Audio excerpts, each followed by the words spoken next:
அந்தமான் மற்றும் நிக்கோபார் தீவுகளின் அமைதியான ஆழ்கடலில் இந்திய கடற்படை நடத்திய ஒரு அதிரடி வேட்டை மற்றும் மின்னல் வேக துரத்தலின் உண்மைச் சம்பவம் தற்போது வெளிச்சத்திற்கு வந்துள்ளது.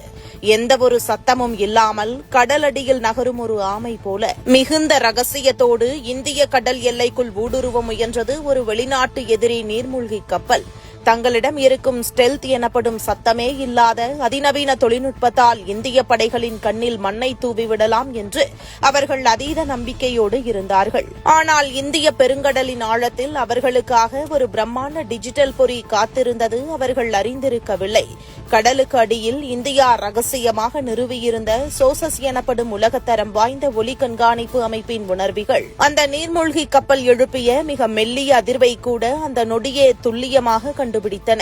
உடனே அந்த சமிக்கைகள் செயற்கைக்கோள் மூலமாக நொடிப்பொழுதில் கடற்படை கட்டுப்பாட்டு அறைக்கு அனுப்பப்பட்டன. செய்தி கிடைத்த அடுத்த வினாடியே இந்திய கடற்படை மின்னல் வேகத்தில் களமிறங்கியது. அந்தமான் கடற்படை தளத்திலிருந்து இந்தியாவின் மிக கொடிய ஆழ்கடல் வேட்டையாடி என வர்ணிக்கப்படும் P-8I நெப்டியூன் போர் விமானம் கர்ஜனையுடன் வானை நோக்கி பாய்ந்தது. வானில் பறந்தபடியே அந்த விமானம் சோனோபாய்கள் எனப்படும் சிறப்பு ஒலி மதிவிகளை கடலுக்குள் வீசியது. அவை கடலடி ஒலிகளை உள்வாங்கி அந்த நீர்மூழ்கி கப்பல் இருக்கும் சரியான திசையையும் அதன் வேகத்தையும் விமானத்தின் கணினிகளுக்கு தெள்ளத் தெளிவாக காட்டிக் கொடுத்தன. இது மட்டுமல்லாமல் கடலடியில் இருக்கும் உலோகப் பொருட்களை கண்டறியும் மேட் எனப்படும் காந்த முரண்பாட்டு கண்டறிவான் தொழில்நுட்பத்தின் மூலம் எதிரியின் இருப்பிடம் 100% உறுதி செய்யப்பட்டு டிஜிட்டல் திரையில் லாக் செய்யப்பட்டது. வானத்தில் வட்டமடிக்கும் P-8I நெப்டியூன் விமானம் தங்களை முற்றிலும் சூழ்ந்து விட்டதையும் அடுத்த சில நொடிகளில் தங்களை நோக்கி தண்ணீருக்குள் பாய்ந்து வரும் டார்பிடோ ஏவுகணை தங்களை துவம்சம் செய்துவிடும் என்பதையும்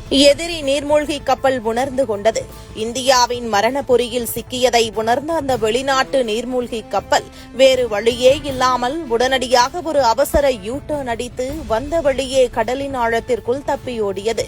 இந்திய கடல் எல்லையை தவறான எண்ணத்தோடு நெருங்க நினைப்பவர்கள் ஒன்றை நன்றாக நினைவில் கொள்ள வேண்டும்.